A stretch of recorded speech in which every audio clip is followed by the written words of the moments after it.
d'échanges avec la CENI dans le cadre des concertations CENI et partis politiques, je peux déclarer sans crainte d'être contredit que le processus électoral est irréversible. Et cela nous encourage puisque nous avons pris les élections. Lorsque nous avons aligné plus de 488 candidats, on a payé cash, vous avez entendu, on a même payé des splits, puisqu'on ne voulait pas rater un seul siège. Et ça serait dommage pour nous qu'on apprenne qu'aujourd'hui, il y a eu prolongation ou des concertations encore. Nous pensons que s'il y aura négociation politique, s'il y aura concertation, ça sera après les élections. Aujourd'hui, le cap, c'est vers les élections le 20 décembre 2023. Puisque parmi les problèmes que nous connaissons aujourd'hui, il y a aussi la crise de légitimité. Et toutes ces prolongations, toutes ces concertations-là ont affaibli la démocratie en RDC. Et vous allez voir que cette fois-ci, le peuple aura l'occasion de voter dans la transparence et les dirigeants qui seront issus de ces élections seront les dirigeants indépendants puisqu'il n'y aura plus de députés, de sénateurs nommés ou de conseillers communaux ou de secteurs nommés, il y aura des gens ici de la volonté du peuple. Et lorsque le peuple lui-même choisit ces délégués-là ont un devoir de redevabilité vis-à-vis de leurs électeurs, ce que nous ne connaissons pas aujourd'hui. Donc nous devons encourager la CENI.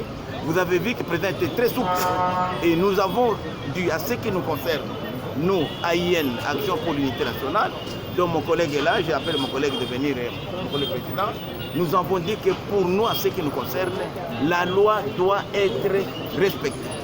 Nous sommes guidés par l'esprit de la loi.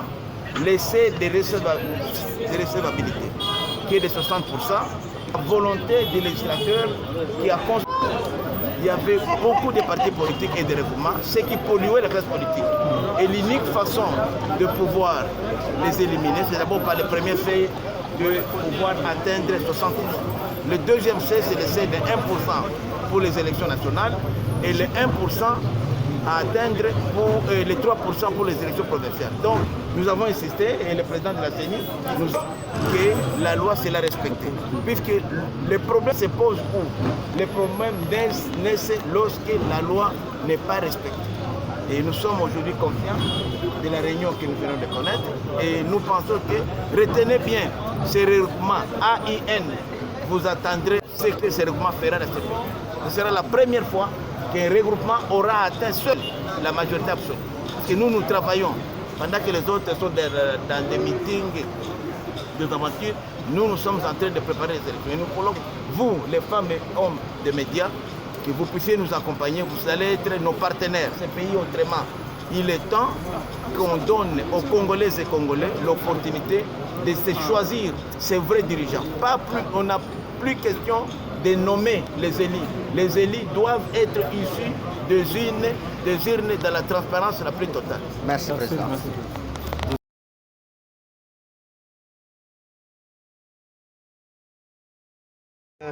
À croire et aussi à ce que nous sommes en train de voir dans tout ce que la CENI est en train de faire. Nous croyons à cela, au moins qu'il y ait d'autres éléments. Il y a même une question par rapport à l'incendie du dépôt de Bukavu. Et le président de la CENI nous a rassuré que cet incendie de dépôt, avec tout ce qu'il y avait à l'intérieur, ne peut pas empêcher que les élections aient lieu. C'est vrai que nous avons le problème de sécurité, il y a la guerre à l'Est. Ce sont quand même des éléments qui pouvaient déranger, mais nous croyons que le gouvernement congolais va essayer de créer des conditions acceptables, des conditions qui peuvent nous amener à aller aux élections le 20 décembre. Merci. Alors, pour la Convention pour la République et la démocratie, AACRD, en sigle de l'honorable président Bosso Christophe. Je viens d'assister à cet échange avec la CENI. J'en sors très ravie et je tiens tout d'abord à féliciter tous les membres de la CENI et principalement le président de la CENI pour le travail qu'ils ont abattu pour l'organisation de ces élections. On s'attendait le moins à voir une CENI aussi professionnelle. Concernant par exemple notre regroupement, nous n'avons eu que 2 problèmes sur les 182 circonscriptions électorales. Donc partout, les membres de bureau de la CENI ont été très professionnels. Parce que vous comprenez vous-même qu'avec tout le problème que nous avons de transport, de communication, mais on a trouvé que les assistants au bureau de traitement des dossiers ont été très compréhensifs. Nous avons envoyé des preuves de paiement par WhatsApp. Ils ont accepté parce que c'était des preuves de paiement, les attestations de la banque et les notes de perception. Ils n'ont pas embêté les gens, que ce soit pour les attestations, que ce soit pour les diplômes. Je tiens d'abord à féliciter la CENI pour le professionnalisme avec lequel nous avons trouvé les agents au niveau du bureau.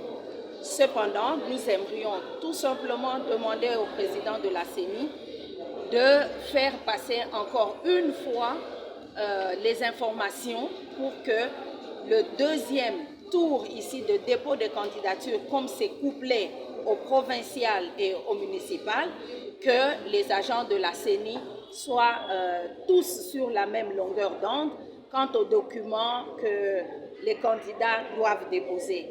Qu'ils sachent qu'il n'y a que le diplôme ou les attestations de réussite qui doivent être légalisées.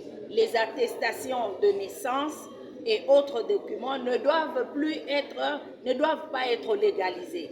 Ça, ce n'est pas la CENI vient de le dire, qu'ils puissent encore faire circuler l'information à tous les bureaux qu'il n'y a que le diplôme, c'est surtout ça, les diplômes ou attestations de réussite qui doivent être légalisés. Et que si un document a déjà été légalisé,